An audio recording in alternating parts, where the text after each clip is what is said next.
जिंदगी के सफर में गुजर जाते हैं वो मकाम, फिर नहीं आते, फिर नहीं आते। हाय, दिस इज मी के और हम आ गए पेवट पॉइंट के एक नए एपिसोड के साथ। और जो आज हमारे गेस्ट हैं, मैं उनके बहुत क्लोज हूँ। बहुत सारी चीज मैं उसमें सीखा हूँ, क्योंकि वो एक मार्केट रिसर्चर हैं।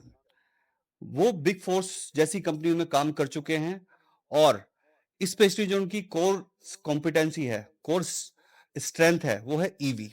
तो आज हम ढेर सारी बात करने वाले हैं। तो निशान जी, हमने बात करी ईवी के बारे में। अब ईवी को थोड़ा सेगमेंट में डिवाइड कर दो कि कितने सेगमेंट्स हैं और क्या क्या उसमें काम हो रहे हैं।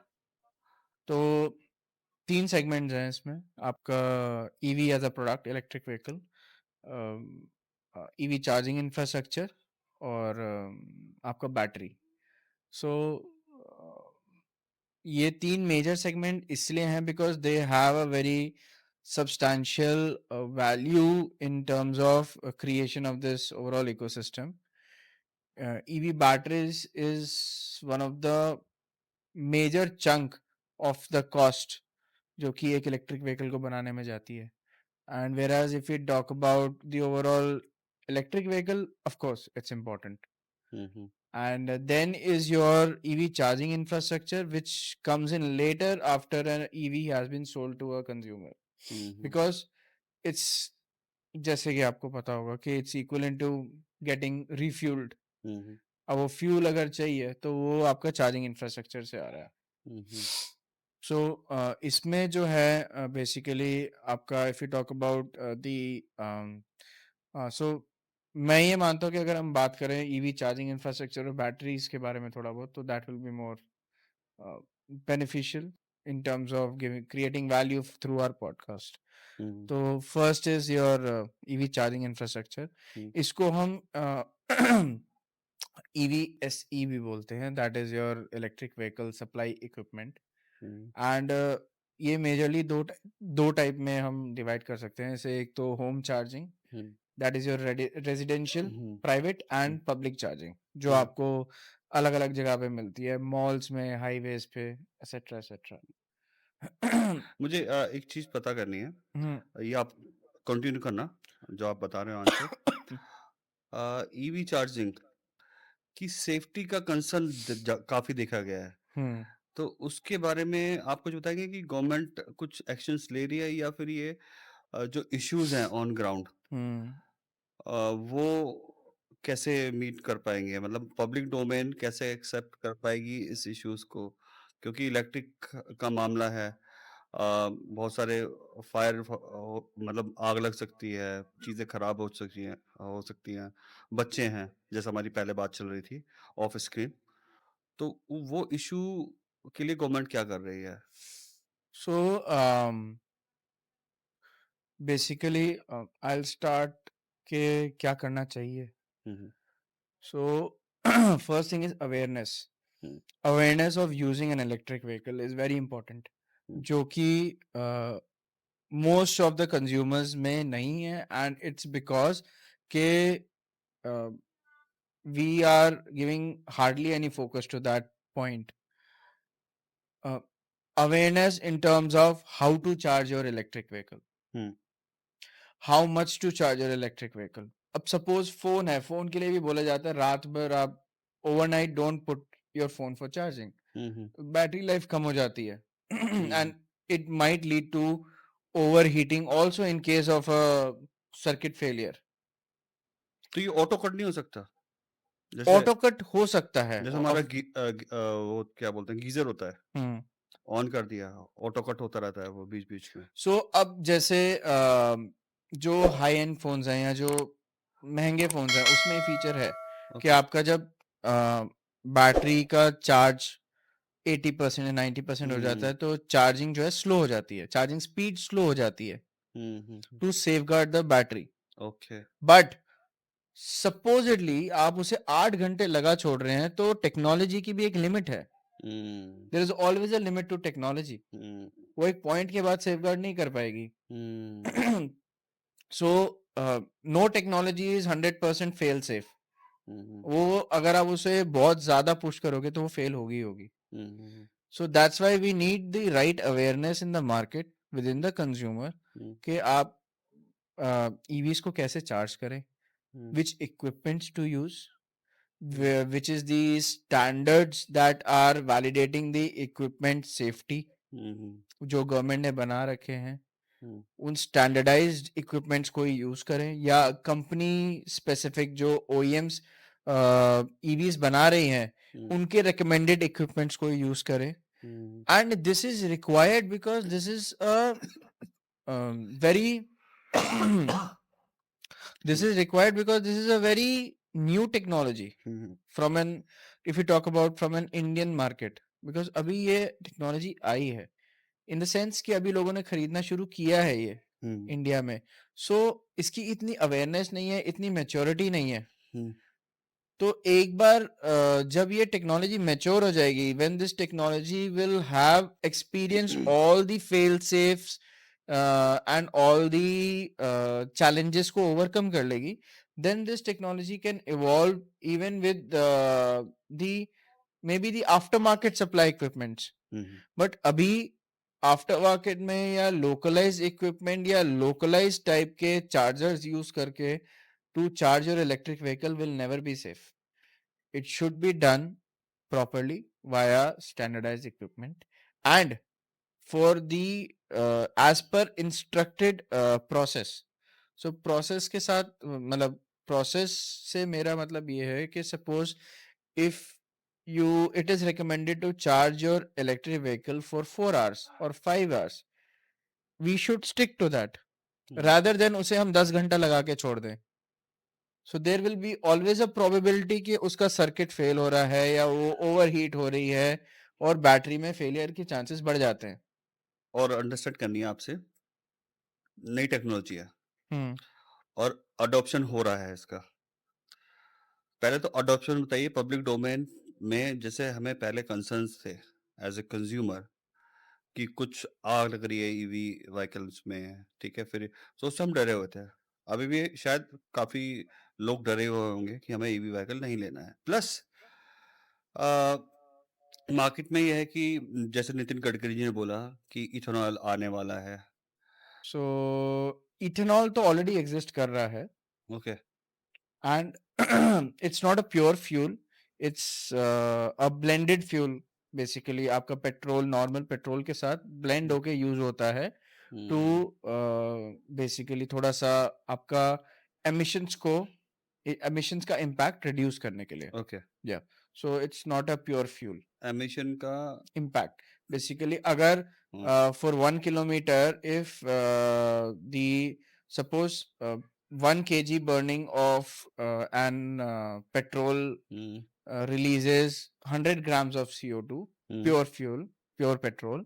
Then maybe agar it is blended with 20% of ethanol, so it will release 10 to 15% less of carbon dioxide. तो कहीं ना कहीं पॉल्यूशन से मतलब कम इम्पैक्ट होंगे. हाँ, ये बोला जा सकता है. बट अगेन तो मैं पहले वाले पॉइंट से शुरू करता हूँ आपके जो आपका but it's a very impressive point. मुझे लगता है कि ये चीज लोगों को पता लगनी चाहिए कि जो अब तक पॉल्यूशन हो रहा था उसकी वैल्यू थोड़ी सी डिक्रीज हो जाएगी. सेम नंबर ऑफ व्हीकल्स हैं, सब पेट्रोल कंज्यूम कर रहे हैं, पेट्रोल से जो वो एमिट कर रहे हैं उसकी वैल्यू थोड़ी सी डाउन होगी और मे बी शायद एनवायरनमेंट के लिए बहुत अच्छा रहेगा ये. ठीक है, कंटिन्यू करिए आप. ठीक है. सो पहली चीज जो है कि आपका फायर सेफ्टी की जहां तक बात है कि न्यूज आ रही है कि there are very very much fire hazards in electric vehicles and it's one of the very pressing concern for the consumer also. But I want to ask were this issue not present with the conventional vehicles? जो हमारे gasoline vehicles हैं उनमें आग नहीं लगी. Okay. CNG vehicle में आग नहीं लगी. बट द थिंग इज के उस पर कोई ध्यान नहीं दे रहा है. First point. Second point is जो मैंने पहले बोला कि अगर ठीक तरीके से चार्जिंग, ठीक तरीके से व्हीकल की मेंटेनेंस और ठीक तरीके से रिकमेंडेड इक्विपमेंट के साथ उस चीज को ट्रीट नहीं किया जाएगा, तो there will be always a case of a failure. And third, last and the smallest bit is कि टेक्नोलॉजी अभी इवॉल्व हो रही है, तो it might not be as matured और as fail safe as compared to the other conventional technologies like gasoline vehicles और ICE vehicle जिसको हम बोलते हैं. तो ये तीनों चीजें ही हैं यहाँ पे. बट इसमें जो टेक्नोलॉजी का शॉर्टफॉल है या टेक्नोलॉजी का इनसफिशिएंसी है, that is the limited part. वो छोटा पार्ट है. मेजर पार्ट इज के over hype of a fire hazard by in social media and all that, because electric vehicle है तो सब डरे हुए कि यार ये इम्प्लीमेंट तो हो रहे हैं बट इसमें तो देखो आग लग रही है. Second is not treating it with the right set of guidance and recommendation and the equipments that is required. और थर्ड वही जो मैंने बोला कि आपका टेक्नोलॉजी क्योंकि इवॉल्व कर रही है, मैच्योर कर रही है, तो देयर आर सर्टन प्लेसेस जहाँ पे गैप्स हैं, बट वेरी लिमिटेड. ऐसा नहीं है कि सारी जो फायर हैजर्ड्स हैं वो उसी वजह से लग रही हैं.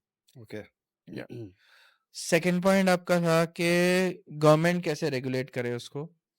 So what I feel is it should be both ways. One should be basis on what is happening in the market. The other should be proactive implementation of regulation. Because both is required. We can always take inspiration and guidance from what has happened in the developed nation in the past 20 years, like US, Europe, and even China. These three sectors or these three regions have evolved immensely in terms of electric vehicle adoption. So, as far as I am concerned or my understanding and concern, the government approach should be both ways. It should be proactive in terms of regulating the adoption of the technology and assuring the safety of the technology, and also should be proactive in terms to deal with situation which comes as and when. मतलब fire hazard की बात करें या consumer की services की बात करें या ईवी इंफ्रास्ट्रक्चर की अनअवेलेबिलिटी की बात करें, तो वो चीज़ है. एंड सो थर्ड पॉइंट आपका था इथेनॉल के ऊपर. So ethanol of course is a good thing. And recently Mr. Nitin Gadkari, our transport minister, had released a regulation on flex fuel engines. So flex fuel engines have the ability to run on both pure fuel and mixed ratios of fuel with ethanol. So आपका चाहे उसमें 100% petrol हो या 90% petrol 10% ethanol हो या 10% सब 80% petrol and 20% ethanol. So it can work with either of the combination, and it is available vastly across all segments, all region now. I do believe that because that has been the aim and motive of many of the schemes, like Satat scheme is one, which promotes the production of ethanol and biofuels basically. So it's promote the production of biofuels within the country for the blending programs that we have. So इसमें आपके दो blending programs है basically. एक आपका diesel based blending program है which is your biodiesel, and another one is your ethanol जो आपने बोला. So ये दोनों उसी तरीके से काम करते हैं. Diesel is for the commercial vehicle and diesel based vehicle, और आपका ethanol of course is for petrol. So bio means hydrogen something? नहीं. Bio means आपका it is produced from your biological waste. Okay. Biological waste मतलब आपका cow dung हो गया and your vegetable waste हो गया. All that is used, decomposed to create this biofuels. Okay. Yeah. So थोड़ा hydrogen के बारे में बता दीजिए आप. So hydrogen is one of the technology which is a little distant in terms of India, because overall globally he hydrogen का जो evolution है वो इतना नहीं हुआ है. It is still talked about and a very promising case when it comes to hydrogen as a power source for various other sectors, power generation और इन सब चीजों के लिए. But when we talk about electric vehicles and your fuel cell electric vehicles or hydrogen based ICE vehicles, ये उतनी mature नहीं है. And there is of course a very slow growth or a low focus on hydrogen technology for now. But yes, what I believe is in the longer run, that is maybe after 2030, hydrogen will be a game changer or a major player when we talk about long haulage vehicles. So basically आपका transport sector, Okay. जिसमें आपके trucks जो हैं thousands of kilometer चलते हैं in a day, sorry hundreds of kilometer चलते हैं in a day for heavy load carrying. So वहाँ पे हाइड्रोजन का रोल प्ले ज्यादा रहेगा. मतलब बोल सकते हैं कि EV is equal to the petrol और hydrogen is equal to diesel in future. हाँ, मतलब फॉर नाउ लेमन टर्म्स में समझने के लिए it's a very good definition कि ईवी जो है मतलब पैसेंजर व्हीकल जो हम लोग चलाते हैं वो मेजरली रिप्लेस होगा इलेक्ट्रिक से. एंड जो कमर्शियल व्हीकल्स चलते हैं, हैवी कमर्शियल व्हीकल चलते हैं, those will be majorly replaced by hydrogen. So ये एक इनिशियल थॉट है, इनिशियल अंडरस्टैंडिंग है. May be the technology will evolve in such a way in the future के hydrogen will be playing part in both as well as electric. मतलब electric उधर भी जाएगा और हाइड्रोजन इधर भी आएगा. So that will also be a case. Because electric भी आप देखिए, आपके जो स्मॉल आपके ई रिक्शाज हैं, आपके छोटे ट्राई जो 3 व्हीलर्स हैं जो विच कैरी लोड्स, वो ऑलरेडी इलेक्ट्रिक चल रहे हैं इंडिया में. So that when the technology matures in terms of battery and all that, तो वो आपका उसमें भी अदर सेगमेंट्स में भी जा सकता है. मींस ईवी की बात करें तो ईवी को एक्सेप्ट कर लिया है ग्राउंड ने भी. अब उसको बस इवोल्यूशन होता चला जाएगा, बट लोगों ने अडॉप्ट कर लिया है. ठीक है. सो मुझे नहीं पता लोगों ने अडॉप्ट किया कि नहीं, but government is very aggressive. Okay. तो इवेंचुअली लोगों को अडॉप्ट करना ही पड़ेगा. बिकॉज जब वो कॉस्ट पैरिटी नहीं रहेगी इन रनिंग द व्हीकल्स, आपका कॉस्ट ऑफ ओनरशिप ही इतना बढ़ जाएगा नॉर्मल व्हीकल्स का, तो people will definitely will want to switch to EVs. But अभी गवर्नमेंट ने सब्सिडी हटा ली है ईवी व्हीकल से, और ईवी व्हीकल बहुत ही ज्यादा कॉस्टली है. कॉस्टली क्यों है? कॉस्टली, सो ये किसी भी टेक्नोलॉजी का जो पाथ होता है वो ऐसे ही होता है.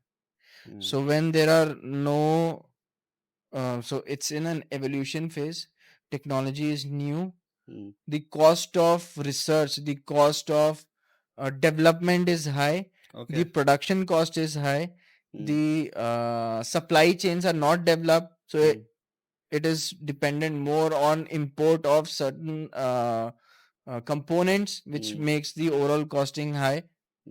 So ये सब फैक्टर्स और भी फैक्टर्स मिलके मेजर फैक्टर बैटरीज का है शायद. या बैटरीज का ही मेन. बैटरी कहाँ पे अवेलेबल है पूरे मतलब पूरे वर्ल्ड में सबसे ज्यादा? ये लिथियम. तो लिथियम इज मेजर, इसका जो सोर्स है वो आपका कॉन्गो है एंड चिली है एंड आई थिंक अर्जेंटीना है, if I am not wrong. Okay. So India में नहीं है. इंडिया में अभी रिसेंटली मिला है, but I am not sure ke if it's a usable or mineable resource. Okay. Stock. So the research is still ongoing to validate that and how much stock is there. And so ये है. Whereas जहाँ तक batteries की बात है तो major players आपके China में बैठे हैं, who are producing batteries. Japan में बैठे हैं. So एशिया को मैं हब मानूंगा इसका, Japan and China, who are major producers of battery. So companies like Panasonic and likes of CATL, एक company है CATL, who are producing batteries, and even for European stakeholders. Hmm, So I do think Asia is one of the hotspot for battery production for hmm. now. ठीक है, तो अभी हमने बात करी segments के बारे में।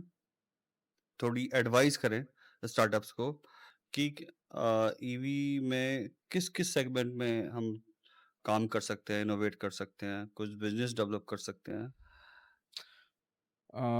For startups, I would say कि there's an immense opportunity in terms, अगर हम सर्विस साइड से बात करें हम्म, तो immense opportunity in terms of charging infrastructure development, okay. because कोई भी कंज्यूमर जो एक ब्रॉडर लेवल पे समझता है वो ये समझता है यार अगर चार्ज ही नहीं कर पाऊंगा मैं अपनी गाड़ी हम्म, तो मैं लेके क्या करूं, कहाँ चार्ज करूंगा, हम्म, because everybody doesn't have a dedicated parking spot. Hmm, high rise में अगर आप हैं तो आपके पास नीचे हर कोई चार्जर नहीं लगा सकता. You hmm, need public charging like fuelling stations, जो ओके। पेट्रोल पंप्स हैं उसी की तरह हम्म, आपके पास चार्जिंग स्टेशंस होने चाहिए, हम्म, तभी वो टेक्नोलॉजी चलेगी. हम्म, जहां तक बात है डेवलप नेशंस की, वहां पे आपके अभी इनिशियल फेज में सबने रेजिडेंशियल चार्जिंग ही यूज करी है. सो हम्म, अभी इंडिया में भी प्रोमिनेंट जो ईवीज खरीद रहे हैं, हम्म, सो I believe that consumer side say it is not their first vehicle, first hmm, thing. Secondly, they do have a dedicated parking spot. Hmm, Either it's a standalone flat or house where they have a garage and they have a home charging system, hmm, or it's their second vehicle, so they only use it for leisure trips, हम्म, और वो एक main commuting vehicle की तरह with in city शायद use ना होता हो. सो हम्म, उस तरीके से ही इनिशियली वो चीज बढ़ेगी आगे. व्हेन द टेक्नोलॉजी मैच्योर्स वो एक मेन स्ट्रीम अडॉप्शन की तरफ जाएगा. सो इसमें अपॉर्चुनिटी जो मैं बता रहा था, अपॉर्चुनिटी फॉर स्टार्टअप ये है कि to collaborate with maybe your charging point operators, your landowners, your real estate companies, and leverage the incentives and subsidies which are there with almost all the state governments hmm, to set up these charging stations. Hmm, And वहाँ से multiple revenue models हैं. हम्म, एक charging station अगर आप बनाते हैं या एक हम्म, चार्जिंग पॉइंट लगाते हैं, सो आप वहाँ से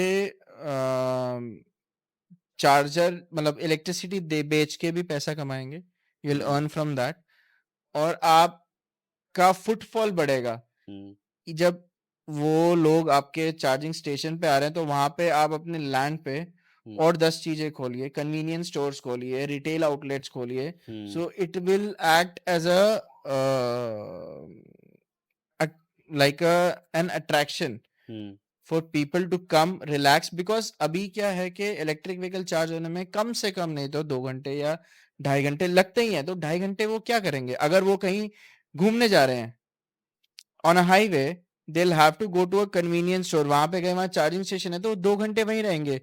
They, for those 2 hours they'll be spending there, they'll be eating there, they'll be going around, so that will act as a additional revenue for them. Hmm, So ये एक opportunity है for all the startups to leverage that. और इसमें so again there are of course multiple options. जहां तक बात है EV charging infrastructure की, कि आप गवर्नमेंट से कोलैबोरेट करें, आप प्राइवेट प्लेयर से कोलैबोरेट करें, आप सर्विस जो दे रहा है फॉर दीज चार्जर्स उनसे कोलैबोरेट करें. You can also put advertisement on your chargers, screens on your chargers. वहां पे आप डेडिकेटेड टारगेटेड एडवर्टाइजमेंट्स दे सकते हैं basis the user profiles you have. So n number of opportunity for startups of course, and of course जो ये है वो जो leverage करेंगे, it can only be leveraged via collaborations and partnership. It okay. should be a very strong point in development of this industry. EV वाहन को charge करने के लिए चार्जर क्यों नहीं बन जाते हैं? मीन्स ऐसा चार्जर कि मुझे ईवी सपोज मैं 2 घंटे चार्ज करनी है अपनी गाड़ी कहीं, वहाँ पे स्टेशन होंगे, चार्जिंग स्टेशन, बट मैं किसी घर के सामने बोलूंगा यार मुझे 2 मिनट गाड़ी चार्ज करनी है, मुझे ये कर दो, मैं आपको XYZ अमाउंट दे दूंगा somehow। तो इससे क्या होगा कि मेरे ख्याल से इस इंफ्रास्ट्रक्चर की जरूरत ही नहीं पड़ेगी। ऐसा ये पॉसिबल है? मतलब ये हाइपोथेटिकल क्वेश्चन है, सो जस्ट इसको मैं समझने में। आपसे ही पूछूंगा कि सपोज कोई आपके घर के आगे से रात को 2 बजे निकल रहा है, उसने आपकी घंटी बजाई और आपको बोला कि यार मुझे अपनी गाड़ी चार्ज करनी है, तो हम्म, क्या आप वो चीज को पसंद करेंगे? नहीं सी हाँ ठीक है, थोड़ा घुमाते क्वेश्चन को। हम्म। छोटे छोटे मार्केट्स होते हैं जहाँ पे हम्म। छोटी शॉप्स होती है, हम्म।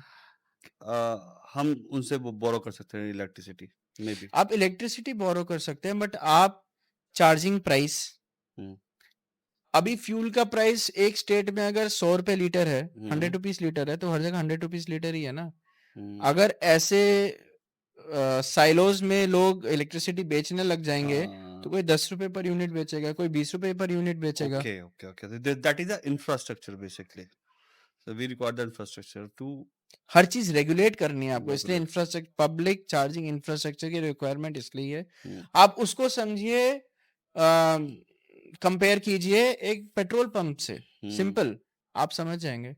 सो एक पेट्रोल पंप कैसे ऑपरेट कर रहा है, वो क्या क्या चीजें कंट्रोल कर रहा है, रेगुलेट कर रहा है, क्वांटिटी रेगुलेट कर रहा है, क्वालिटी रेगुलेट कर रहा है, प्राइस रेगुलेट कर रहा है, ताकि सारे कंज्यूमर को इक्वल रख सके। तो बेसिकली चार्जिंग तो मिले, चार्जर तो मिलेगा, व्हाट अब हम अपने घर में यूज करेंगे उसको, दैट्स इट। तो चार्जर आप घर पे भी लगा सकते हैं, लगाइए। आप घर पे चार्ज करें तो जो आपका इलेक्ट्रिसिटी बिल है उसी हिसाब से वो चार्ज होगा, जो गवर्नमेंट रेगुलेशन है उस हिसाब से, दैट्स ओके।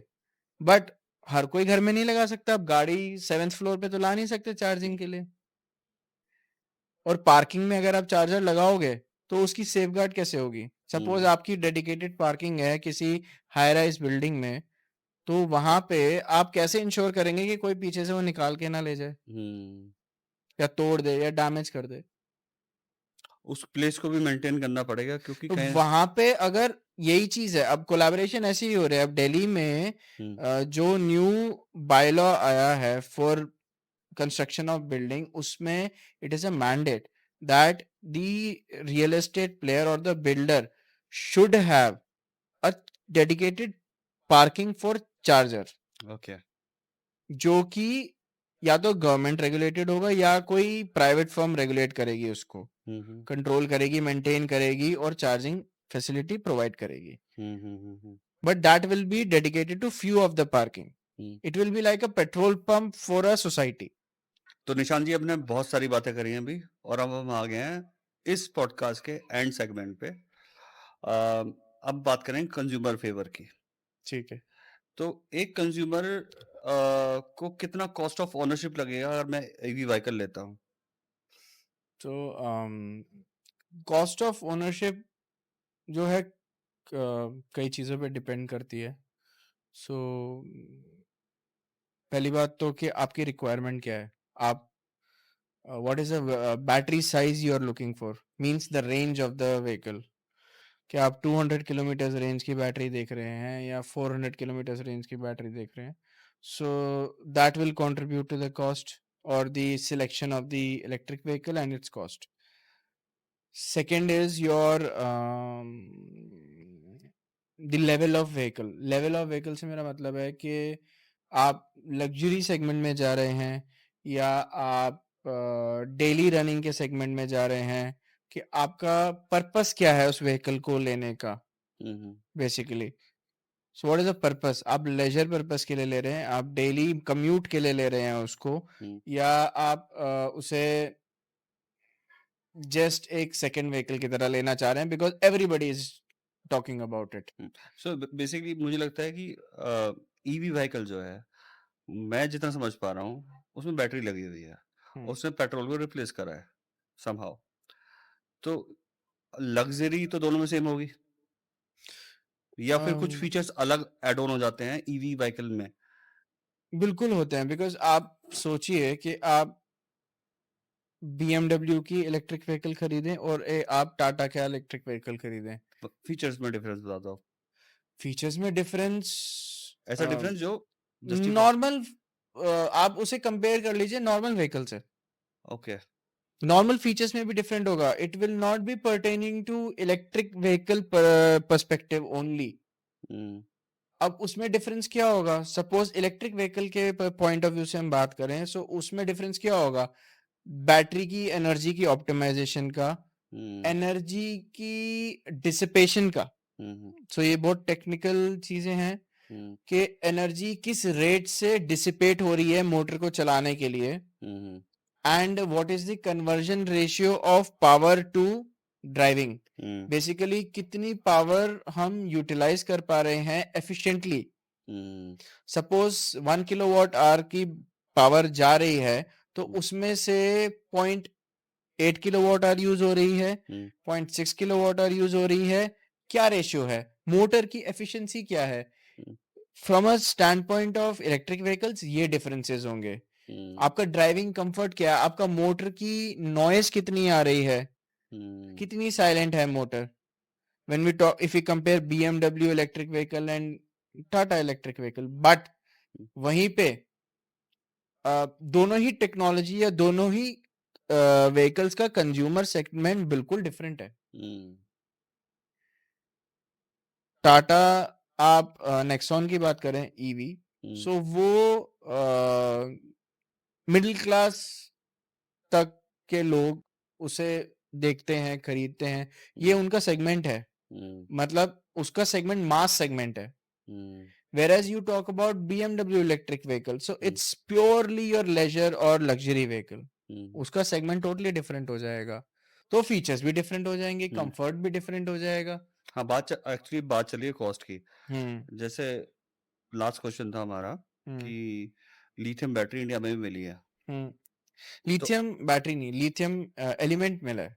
एलिमेंट मिला है. हाँ जी. ओके, तो उससे कुछ कॉस्ट कम हो पाएगी इंडिया में इन फ्यूचर इलेक्ट्रिक व्हीकल की? टू बी ऑनेस्ट, अगर हम उसे जनरल तरीके से देखें, क्या होगा क्या नहीं होगा, I can not be sure about that.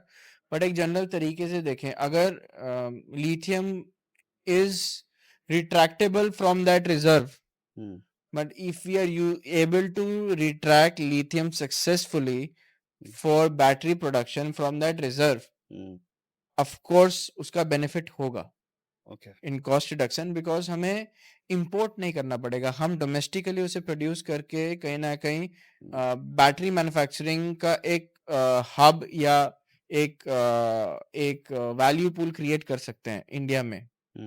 सो जो हम मेक इन इंडिया की बात करें अगर, तो वो चीज हो सकती है. एंड ऑफ कोर्स ये तो एक जनरल लॉ है कि जब आप बाहर के लोगों पे डिपेंडेंट या बाहर की कंट्रीज पे डिपेंडेंट नहीं हो और आप इन हाउस सब कुछ कर रहे हो, तो आप कॉस्ट को ऑप्टिमाइज करोगे ही करोगे. ओके, तो वो इम्पैक्ट आएगा, बट वो कितने टाइम में आएगा, वो रिजर्व का साइज क्या है, उससे कितनी बैटरी बन सकती हैं, कितना यूजेबल है, वो हमारे क्वेश्चंस हैं जो कि उस चीज को अभी क्लियरली कोई नहीं मेरे ख्याल से बोल सकता है कि उसका इम्पैक्ट क्या होगा जो लिथियम रिजर्व मिला है. अच्छा, अब बात करते हैं मेंटेनेंस की. मेंटेनेंस की बात अगर स्टार्ट करें हम पेट्रोल वाले व्हीकल से, तो मेजर जो खर्चा होता है एक आम इंसान का, वो होता है कि जो इंजन होता है, इंजन ऑयल पड़ता है, 10 चीज पड़ती हैं, राइट? और बेसिकली हैवी होता है. तो ईवी व्हीकल में शायद बिल्कुल जीरो हो, या कॉस्ट ऑफ मेंटेनेंस कितना ज्यादा होगा या कम होगा ईवी व्हीकल में? सो अगर हम बात करें इसके बारे में फ्रॉम अ पावर ट्रेन के पॉइंट ऑफ व्यू से, सो पावर ट्रेन आपका होता है बेसिकली जो आपने बात करी अभी, पेट्रोल इलेक्ट्रिक, मींस जो पावर है वो किस सोर्स से जनरेट हो रही है, उसका कॉन्सेप्ट क्या है. सो ये दो पावर ट्रेन्स हैं आपका, electric and petrol. And so of course इसमें जो इलेक्ट्रिक व्हीकल है इसमें मूविंग पार्ट्स कम है, इसका वियर एंड टेयर कम है, राइट? क्योंकि इसमें इंजन है ही नहीं, इसमें मोटर्स हैं. सो मोटर की कॉस्टिंग है. अब मोटर रिपेयरेबल, सो इसमें इशू मोटर बैटरी में, मोटर एंड बैटरी में it comes or it might come after 5 to 7 years. Okay. And it might be only basis के एफिशिएंसी रिड्यूस हो गई है अंटिल के बहुत ड्रास्टिक व्हीकल के साथ कुछ हुआ हो, कोई एक्सीडेंट हुआ हो, कोई इम्पैक्ट आया हो, अंटिल दैट तो एफिशिएंसी पे इम्पैक्ट आता है because most of the OEMs claim that their battery life is 10 years running, 10 year battery life है एंड टू बी ऑनेस्ट यही टेंटेटिव एक व्हीकल की लाइफ भी होती है 10 साल। ओके सो इसमें इन चीजों का खर्चा तो नहीं आता है, तो maintenance is low until there is a mishap और there is some fault which comes up. Regular maintenance बहुत कम रहती है। तो अगर लाइफ की बात करें तो ईवी व्हीकल की लाइफ ये 10 ईयर ही है, इससे आगे नहीं है। जहाँ तक मुझे पता है जो टेक्नोलॉजी अभी चल रही है for and the maturity level which is there for EV batteries, और ईवी बैटरीज मेजर चंक है किसी भी इलेक्ट्रिक व्हीकल का। सो 10 साल में अगर वो डिप्लीट हो जाएंगी and their efficiency goes down, their power carrying capacity goes down, और हमें वो बैटरी पावर का जो पैक है, बैटरी पैक है, वही चेंज कराना पड़ गया, so it is almost equivalent to 60 to 70% of the cost of the vehicle. So there is no point in getting it replaced rather than आप जाके आप ऑफ कोर्स उसे तो एक्सचेंज अगर में। इसको मैं 60-70% कॉस्ट को ही डिवाइड कर दूं मंथली, तो एक कॉस्ट निकल के आ जाएगा। क्या वो कॉस्ट मेंटेनेंस कॉस्ट में ऐड करते हैं तो उसकी मेंटेनेंस कॉस्ट काफी हाई होगी फिर इसका मतलब।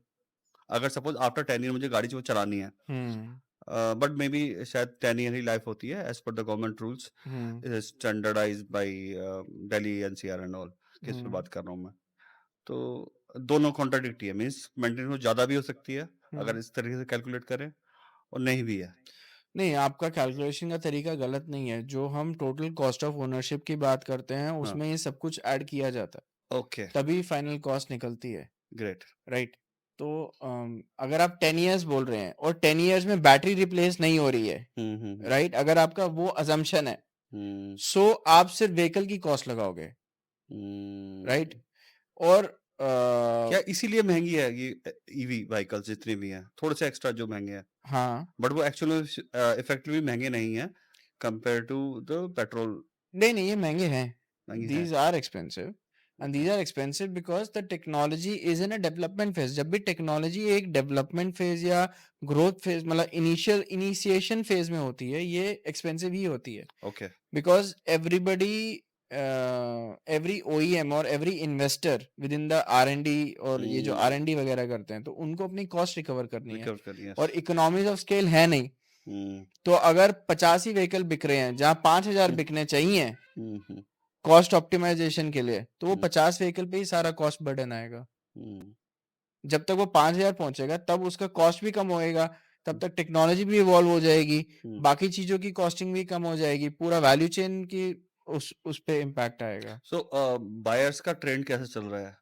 ऐसा चल रहा है या ग्रेजुअली इंक्रीज कर रहा है इंडिया के अंदर बात करें तो? बायर्स का ट्रेंड देखो, post covid I think interest in electric vehicles have increased and it's majorly driven by two wheelers. So आपके टू व्हीलर इलेक्ट्रिक व्हीकल्स का ग्रोथ ट्रेजेक्टरी काफी स्ट्रॉन्ग है in India. And when it comes to your passenger vehicle, आपके four wheelers, तो इसका personally I feel कि कोई trend नहीं है अभी इंडिया में। ट्रेंड इसलिए नहीं है because this is not preferred choice as of now for a buyer, like I said, because facilities और awareness और know how नहीं है मार्केट में अभी इसके बारे में fully।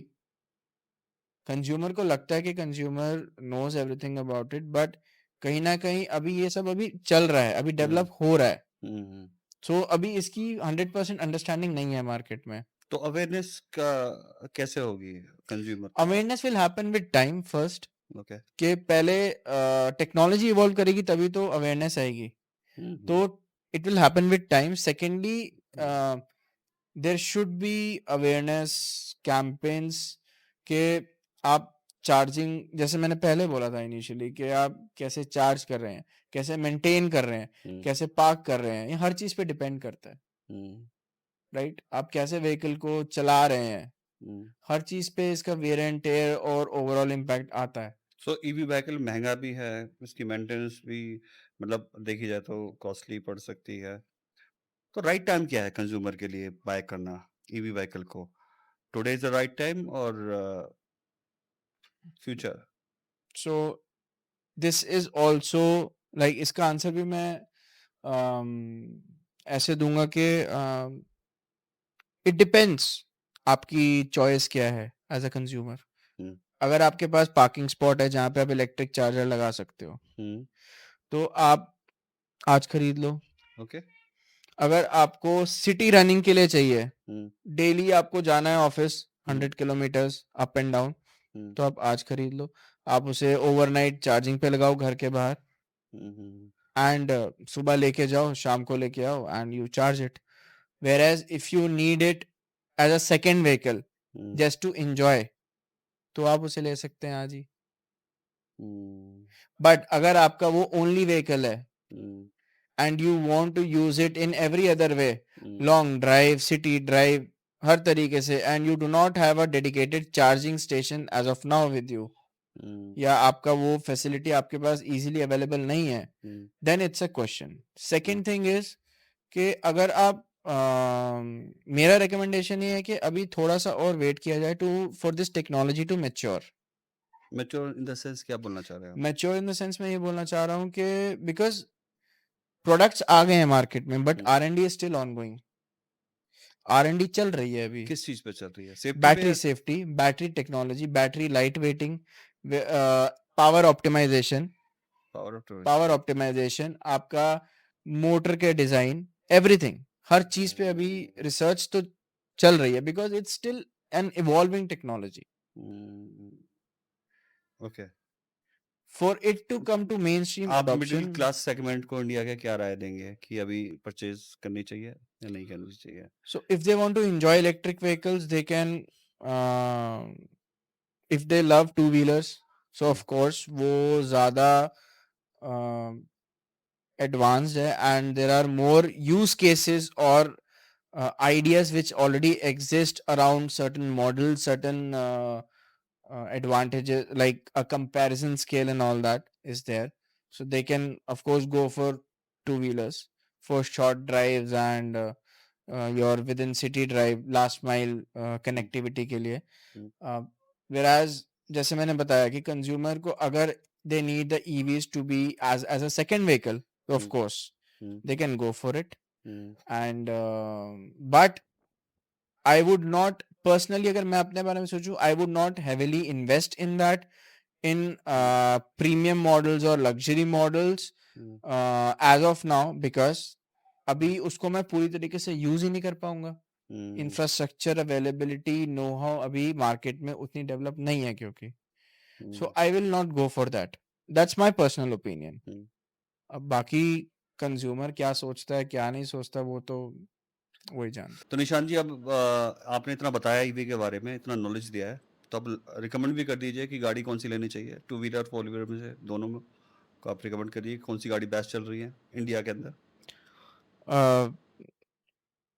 सो आपके व्यूअर्स के लिए है तो मैं झूठ नहीं बोलूंगा, टू व्हीलर तो मैं रिकमेंड नहीं करूंगा बिकॉज मुझे नहीं पता, ओके। मुझे इतना इंफॉर्मेशन नहीं है, हुँ, मैं उस चीज़ को इतना ट्रैक नहीं कर रहा हूँ। Hmm, but four wheeler of hmm, course अगर मुझे लेना होगा तो मैं टाटा नेक्सॉन ज़रूर ट्राई करूंगा, एक बार करना चाहूँगा हुँ। अगर मेरे पास वो फैसिलिटी फीचर्स हों to use an electric vehicle effectively, so that would be my recommendation.